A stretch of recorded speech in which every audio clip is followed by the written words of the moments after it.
That doesn't sound very good.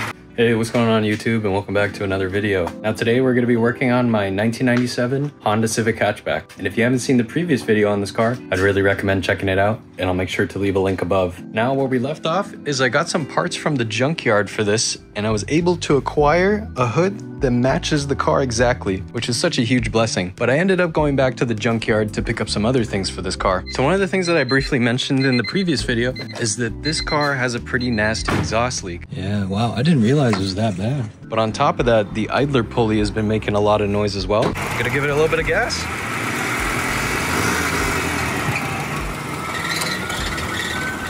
It's gotta be that. I'm gonna grab this idler pulley off this guy. Yeah, it looks like it's still there. I might also need to take off this power steering, but that shouldn't be too difficult.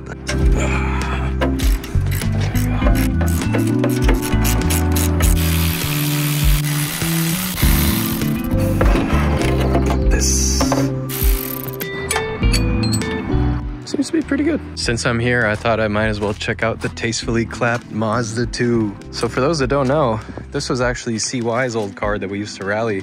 I mean, this thing has been through it all. You guys know the whole story. If you guys really want to see it, I'll make sure to leave a link above.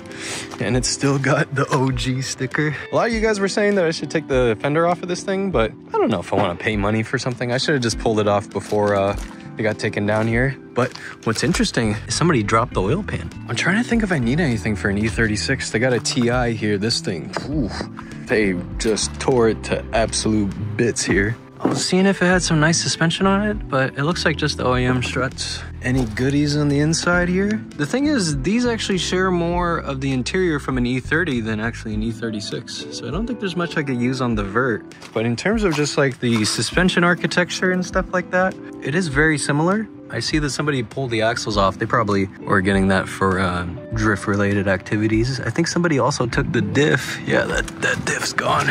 Okay, so I found this one. It's a sedan. It's spray painted. I pulled the hood off, but look, sitting right here is the Y7 header. I might actually need this because mine is cracked pretty bad. They took the cat off of it, but I think this is salvageable up here. I don't know. Maybe I should snag it? I don't know. I wish I had a pipe. Oh, they're gonna go. Amazing.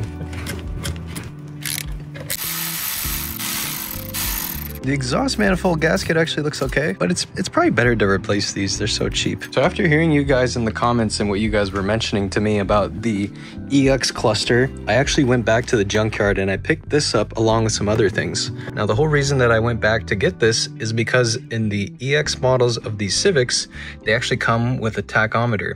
Now, if you're gonna go and get a hatchback, they only came in the DX and CX models, and crazy enough, I actually have another cluster laying around, and this came from my Civic Coupe. And as you can see on the left side, it actually doesn't have a tachometer. So it's a very common upgrade for people to either upgrade to the EX cluster or other way around, where you can actually take a Honda CR-V cluster from a first generation CR-V or even a Civic Si. Since I was able to easily source this one, I decided to just go with this. I do think the CR-Vs are pretty neat, and I do like the amber color that they illuminate. So thanks to all of you in the comments for mentioning that. But I think for the time being, what I'm gonna do for another video is I wanna take this apart and see if I can maintain the original mileage that I actually have on this car. So here's the part. So just to show you guys real quick, the difference from the car that I took it off of versus this one is the fact that this car actually has no power steering. So this actually makes it so much easier because there's no power steering pump sitting in the way or a reservoir.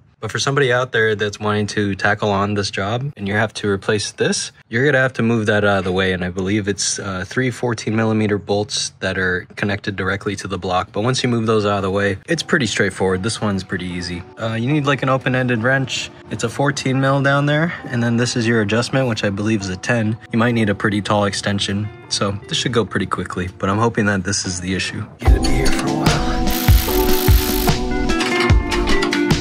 Want to be careful not to lose that little washer. Come on. And I'm gonna show you what happens when you try and spin this. It doesn't spin freely. You see how it's crunchy? It feels crunchy in my hand. You may not be able to hear it, but this should spin very smooth and freely. So if I put this one down and we use the one that we got from the junkyard, watch, look at the difference. You see how it freely spins? Something happened to the bearing on the inside. It's very crunchy. We have the washer here, goes like that. On the other side, it goes like this, so that the bearing spins freely. We get our washer and our bolt. Too tight. That feels pretty good. Good? Sounds really good. But you can still hear the exhaust. When we looked, there was no bolts on this one. It's like welded. It's the same engine, so this is where the catalytic converter lives? Yeah, but there's no bolts on it, Zach. What do you mean? No, there's no bolts. No bolts? What do you mean no bolts? No bolts that goes through here. What? You know, they took it on the bench like this. Oh, no. So this won't work? Yeah. Well, I gotta go return it. Of course. The bolts, they are at the bottom. Do you see the bolts? Yeah. The flange is at the bottom. You know, I looked, so it's different on the EX. There's no cat here. So it goes all the way down and it removes this, but there's a secondary oxygen sensor you see down there. Yeah. That would have to be relocated. And I think you would have to replace the mid pipe on the exhaust. And that's even more work. No. This car, for a long lasting, you disconnect it from the bottom and the flange. And you would take the catalytic converter with the manifold out, take it to a muffler shop, weld it, yep. Weld it, then put it back. That's to do with the, if you want to keep the car for a good long time.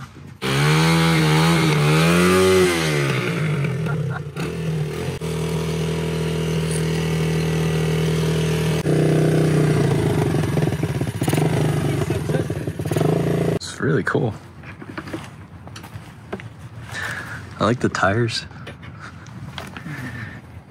When was the last time it ran? Do you know? Oh man, a long time ago.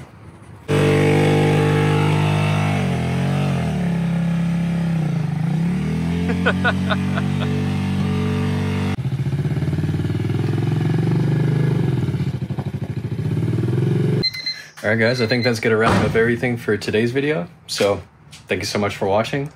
Make sure to like and subscribe for more, and make sure to also check the links down below. But with that being said, hope you have a great day, and I'll see you in the next one. Take care.